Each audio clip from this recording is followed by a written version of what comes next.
वकार यूनुस साहब, तो मेरे ख्याल से उन्होंने अभी तक तो कोई फ़ायदा नहीं दिया किसी भी बॉलर। मैच में शाहिद अफरीदी को कप्तान बना दिया गया जिसमें उसने बॉल बाइट की थी। मैं कोशिश कर रहा हूँ कि मैच जीत जाए, मेरी कप्तानी थोड़ी ज़रा पक्की हो जाएगी। बैन नहीं किया गया, सच की सज़ा मिली थी कि आप सच क्यों बोल रहे हैं। अपने काम से काम रखना चाहिए, उसका काम स्पोर्ट्स वालों को देना चाहिए, सियासत वाले हमें अपनी सियासत करनी चाहिए। अब Asim is too young, one of the best batsman so far. Recently जो हमारी इंग्लैंड में सीरीज़ हुई है वो कैप्टनसी की वजह से ही हम लोगों ने वो लूज़ की है। अदरवाइज मैं पाकिस्तान को और अपने शेखुपुरा को कुछ वापस कर सकूं, जो मुझे इज़्ज़त जहां से मिली।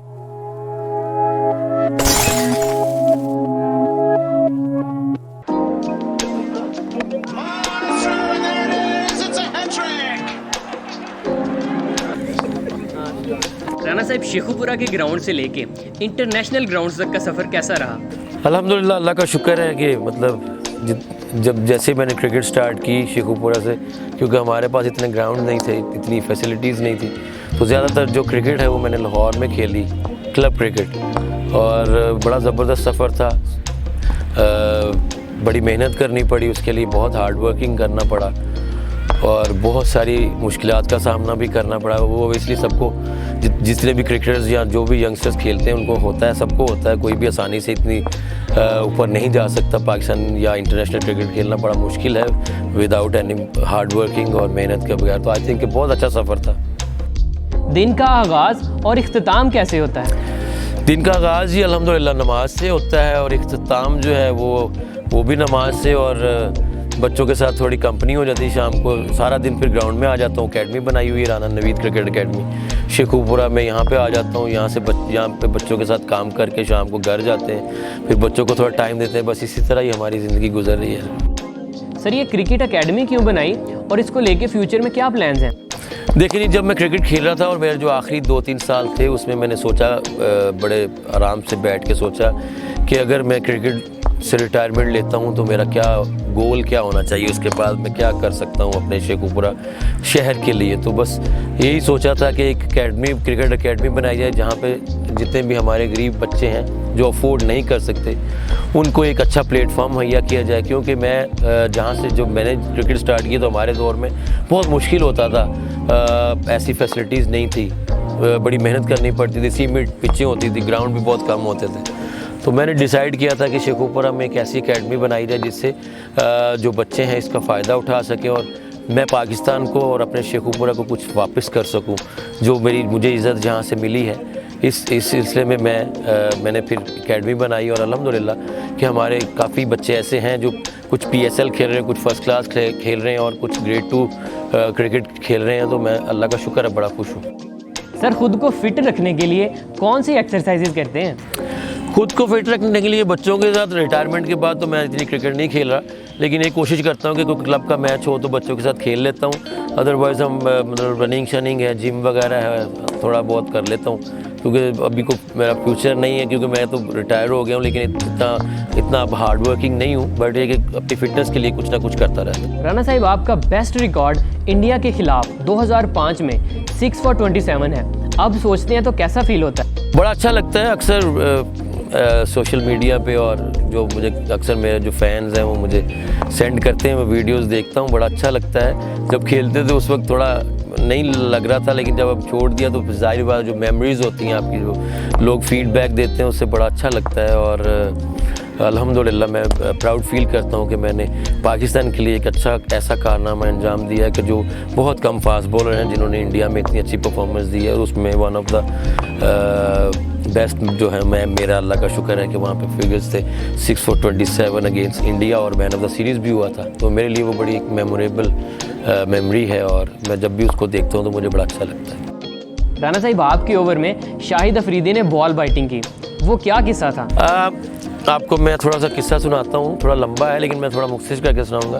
क्योंकि वो 2010-11 का टूर था हमारा ऑस्ट्रेलिया का, उसमें यूसुफ कैप्टन थे और हम लोग सारे मैच हार गए थे, टेस्ट मैचेस भी हार गए थे, वनडे भी हार गए थे, T20 भी एक हुआ, वो भी हम हार गए आखिर में।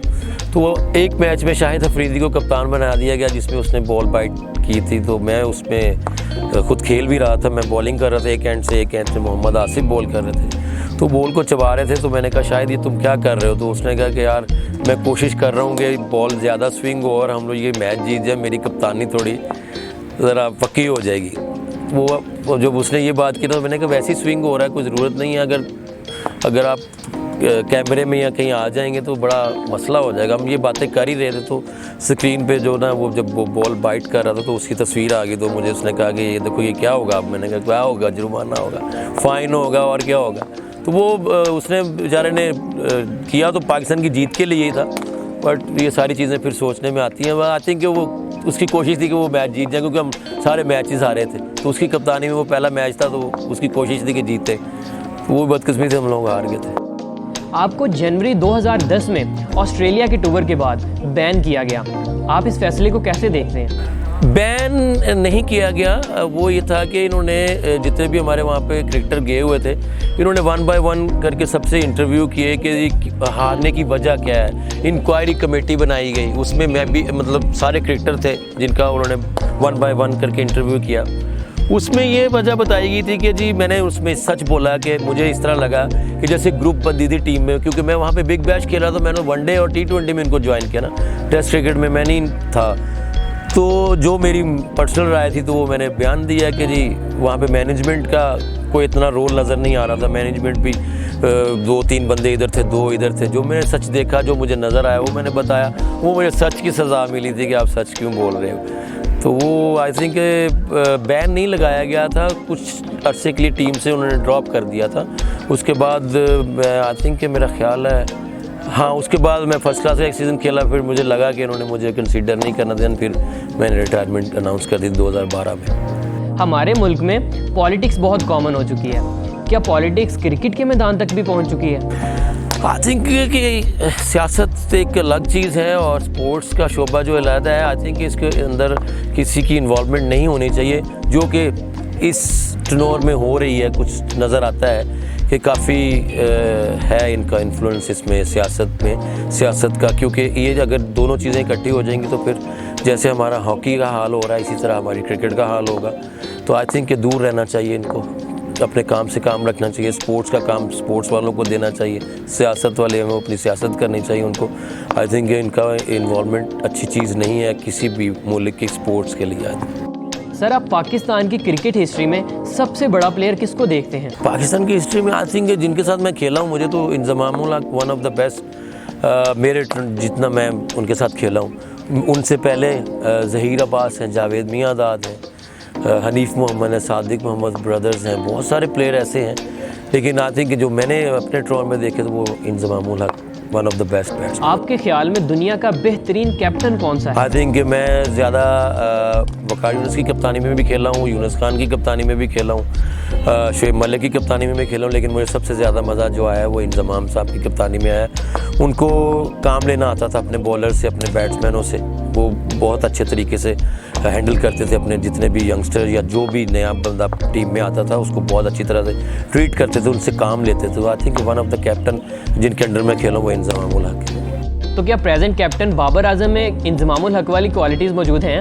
आई think Babar Azam is too young, अच्छा बैट्समैन है, one of the best batsman so far अभी तक जो देखने में आ रहा है पाकिस्तान की हिस्ट्री में, और पूरी दुनिया में वो रैंकिंग में है तीनों फॉर्मेट में।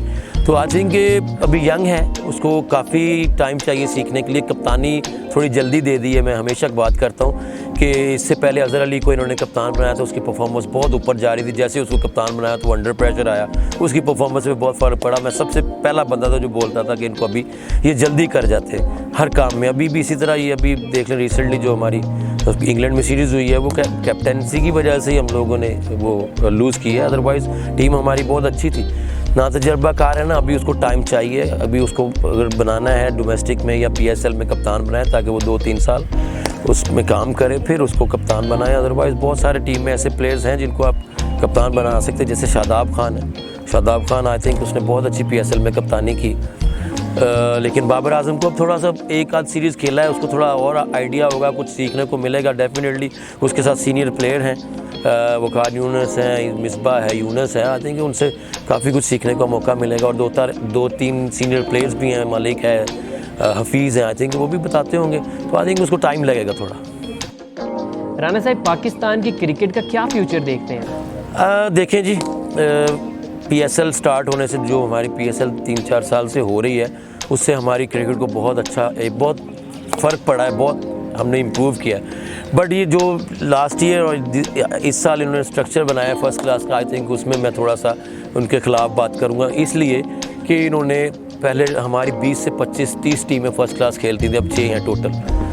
क्रिकेटर बहुत ज़्यादा हैं, टीमें कम कर दी गई हैं, हमारे पास हमारा बैकअप नहीं होगा इतना, क्योंकि 6 टीमों में आप अगर मैं कंपेयर करूं तो आई थिंक 25-30 प्लेयर तो ऑलरेडी पाकिस्तान की जो हमारी लॉट है, उसको हम कह सकते हैं सेंट्रल कॉन्ट्रैक्ट में जितने वो 30 से 32 प्लेयर हैं ऑलरेडी, तो आप उसको देखें और बाकी 3 टीमों की प्लेयर बने 30-40 प्लेयर वो बचे, तो उसमें से आपको 1-2 ही मिलेगा, इतना बैकअप नहीं मिला। आई थिंक ये टीमों की जो फर्स्ट क्लास की जो टीम्स हैं इनको थोड़ा बढ़ा देते। अगर आप डिपार्टमेंट नहीं करना चाहते, खोलना नहीं चाहते, तो आई थिंक मेरा मशवरा यही है कि इनको थोड़ी सी इनकी तादाद बढ़ा देनी चाहिए, फर्स्ट क्लास की 6 टीमों की बजाय 12 कर देनी चाहिए, ताकि जो क्रिकेटर्स नहीं पिक हुए वो भी आ जाएँ और जो यंग हैं उनको भी मौका मिल सके। पाकिस्तान अब तक शाहिद अफरीदी जैसा स्ट्राइकर क्यों नहीं पैदा कर सका, और क्या हैदर अली शाहिद अफरीदी की जगह ले सकता है?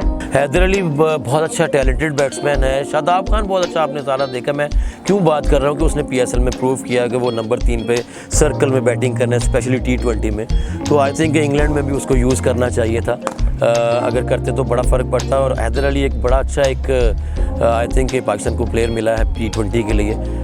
आसिफ अली था, वो परफॉर्म नहीं कर पाया, लेकिन वो भी अच्छा है। यूटिलाइज़ करने की बात आती है, यही तो मैं कह रहा हूँ कि कप्तान वो बेचारा अभी उसको जल्दी बना दिया है, तो उसको आइडिया नहीं है और प्लेयरों से काम लेने का। ये बड़ी एक कॉमन सेंस की बात है कि अगर आप कप्तान बनते हो तो आपको हर चीज़ आनी चाहिए। ज़रूरी नहीं कि आप बहुत अच्छे प्लेयर हो तो आपको सब कुछ भी आता है। ये बड़ा एक क्रिकेट पॉइंट ऑफ व्यू से बड़ा पॉइंट की बात है कि अगर बाबर आजम अच्छा प्लेयर है, नो डाउट बहुत अच्छा प्लेयर है, लेकिन वो उसको कप्तानी और उसकी जो कप्तानी की समझ है कैप्टेंसी की, वो अभी बहुत सारी चीज़ों का उसको इल्म नहीं है। लिहाजा मैं इसलिए one of the best captain कहता हूँ वसीम अकरम, इंजमाम, इमरान खान, वो लेजेंड थे, वो यूज़ करते थे, उनको पता था कि राना क्या काम कर सकता है, शुएब अख्तर हमारे लिए क्या कर सकता है। सो हर प्लेयर का पता होना चाहिए कप्तान को कि मैं इसको कहाँ यूज़ कर सकता हूँ, ये कहाँ फ़ायदेमंद है। तो वहाँ पे हम लोगों ने लैक किया है। वो अगर उसमें थोड़ा काम करेंगे तो डेफिनेटली बहुत सारे ऑलराउंडर आ सकते हैं, शाहिद अफरीदी से भी अच्छे आ सकते हैं। बट बात वही आ जाती है कि यूटिलाइज़ और मौका जब तक आप ज़्यादा लंबा अरसा नहीं दोगे किसी प्लेयर को, तो आपको अच्छे प्लेयर्स नहीं मिलेंगे। क्या Waqar Younis as a bowling coach अपने फ्राइज सही से अंजाम दे रहे हैं? देखिए जी, लेजेंड है हमारे। हमने तो उन जैसी क्रिकेट नहीं खेली उतनी जितनी उन्होंने खेली, लेकिन जितनी भी खेली अल्हम्दुलिल्लाह बहुत अच्छी खेली है। आई थिंक मेरे ख्याल से वकार यूनुस साहब 4 से 5 दफ़ा पाकिस्तान के कोच भी बन चुके हैं, बॉलिंग कोच भी बन चुके हैं। तो मेरे ख्याल से उन्होंने अभी तक तो कोई फ़ायदा नहीं दिया किसी भी बॉलर को, या तो कोई बॉलर ऐसा खड़ा किया हो हमें नज़र आता हो कि जिन्होंने इख्तियार कर दिया। आई थिंक कुछ नहीं किया, उनको बहुत करना पड़ेगा, क्योंकि आजकल की क्रिकेट थोड़ी मॉडर्न है। जब ये खेलते थे उस दौर में कुछ और था, अब और है। इस क्रिकेट में वेरिएशन है, स्लो बॉल्स हैं, यॉर्कर्स हैं, कटर्स हैं। उस दौर में नहीं होता था, सिर्फ भाग के तेज़ बॉल कर दिया, रिवर्स कर दिया, 2-3 चीज़ें होती थी।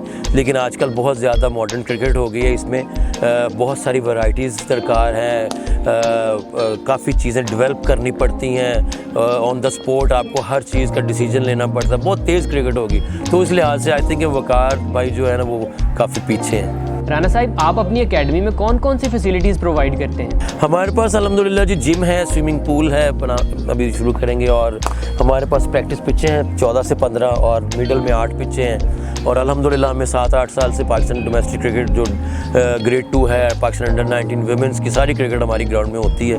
अल्लाह का शुक्र है, सब फैसिलिटीज़ है जो ICC एज़ पर रिक्वायर्ड उनकी जो रिक्वायरमेंट हो तो उस हिसाब से अल्हम्दुलिल्लाह सब फैसिलिटीज़ हैं। राना साहिब, now let's move towards the rapid fire questions. IPL और PSL? I think PSL। Babar Azam और विराट कोहली? बाबर आजम। शाहीन अफरीदी और Mitchell Starc? I think Shaheen Afridi. Wasim Akram और Waqar Younis? Wasim Akram. Misbah as a coach या as a selector? I think as a selector. Imran Khan as a captain या as a prime minister? I think as a captain. Biryani या कढ़ाई? कढ़ाई कर दें। हॉलीवुड या बॉलीवुड? बॉलीवुड।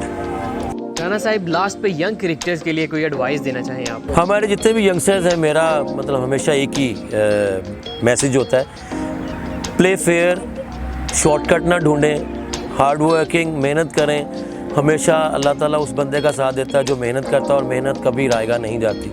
और हमेशा मैं यही मैसेज देता हूँ यंगस्टर्स को कि मेहनत करते रहा करें, शॉर्टकट ना ढूंढें। इंशाल्लाह अल्लाह ताला सबको एक दिन स्टार बनाए। Thank you ji.